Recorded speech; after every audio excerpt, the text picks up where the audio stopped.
you facilitate you in a small way, the Indian way. Thank you. Thank you. No.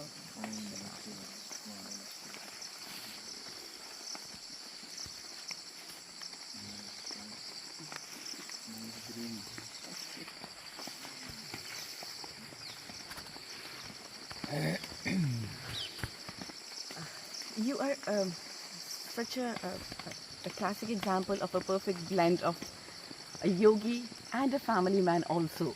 You come every year for the last 33 years.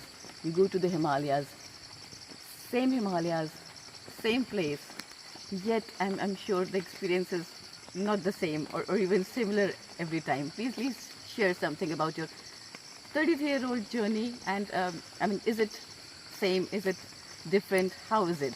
You come back to the same place every time. What brings you back every time? Thank you. Namaste. Thank you to host me today. First of all, wherever we go, we experience ourselves. Sitting here, being in Himalayas, living in France, traveling around the world, we are experiencing always ourselves in different environment setups. So basically we are always experiencing us in much wider and wider and wider and wider environments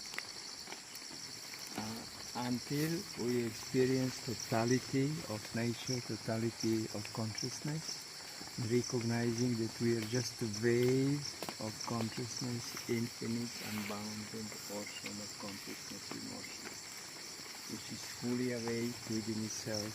And when consciousness is fully awake within itself, consciousness starts to unfold its potential through polarizing in nowhere and known and process of knowingness, and experiencing its nature in each form of creation. The place like Tapovan is just a more profound, more silent place, which attracts me, where this experience of vast ocean of consciousness emotion is much more clear, no distortions, no distractions with worldly things. So this is just changing the habits from worldly men to from yoga to yoga, from dynamic and to silence. The life is in two steps, dynamic and silence, and they are exchanging with infinite frequency. And once you reach that deeper silence, you can live that silence at any place, at any dynamic of lives you can imagine. There's this kind of beautiful harmony that you have described about silence and the dynamics of silence and the so-called worldly chaos is so beautiful, and you've attained it so harmoniously. Yeah, this is the scope of totality, and you realize you're just a wave and you are enjoying being ocean in the wave.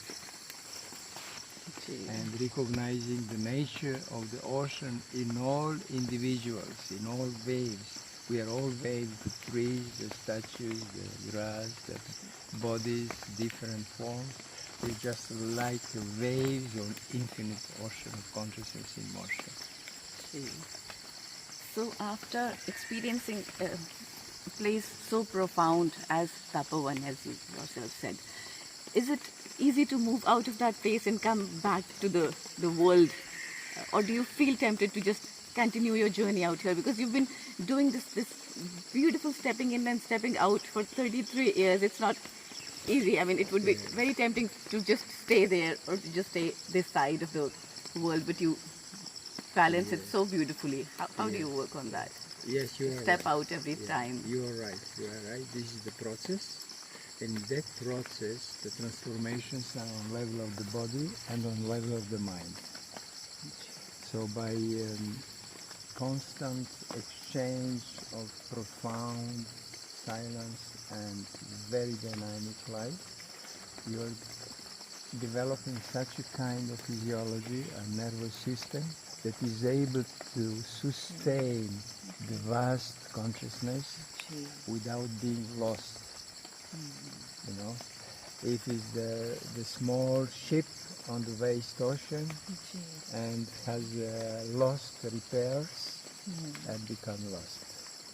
You know, so you have activity, dynamic activity, and exchange with silence. It's very important to stabilize, to balance, and to construct the body and nervous system in such a way that can sustain the beauty of totality. We are now living in very limited beauty. But when you open up and you train and you create such a physiology, this is the beauty of human nervous system, that we are the only human nervous system on this planet that has possibility to realize and to live totality of the nature and beauty without being disturbed. Otherwise, if you don't have that balance, that routine, it may create some disturbances, and the knowledge is very important to have a proper knowledge that guides you on that process. So it's a process, of course. It's a gradually unfolding process, realizing of non-reality of duality and moving toward realization of reality of non-duality. In Vedic terms.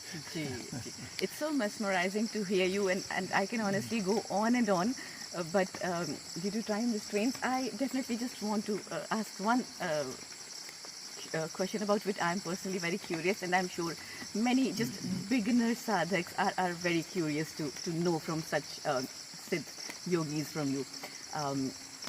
Just any of your, would you just share any of your Himalayan experience? I mean, these are the kind of experiences we can only imagine for now. We cannot reach there. So any Siddh yogi that you were blessed by, or you met, or any divine experience, I'm sure there would be many, but just any of them if you would just want to share. And I would request Swamiji to some other time have a detailed conversation with you. I would love to do that. But for now, I'm really curious to know something from your experience. First of all experiences are Daivan experiences. There is only Daivan experiences, and the level of knowledge that guides us to the highest and the highest level of experience. So experience of existence is knowledge of consciousness. The whole life is just summarized in that formulation, which is only 4 words. Experience of existence is knowledge of consciousness. So everything, in that respect, everything is knowledge, everything is consciousness, everything is divine, everything is divine, everything is divine. So you're just realizing more and more that everything is divine, and then you see divine in everything. And you see only one value in everything. So divine speaking to divine.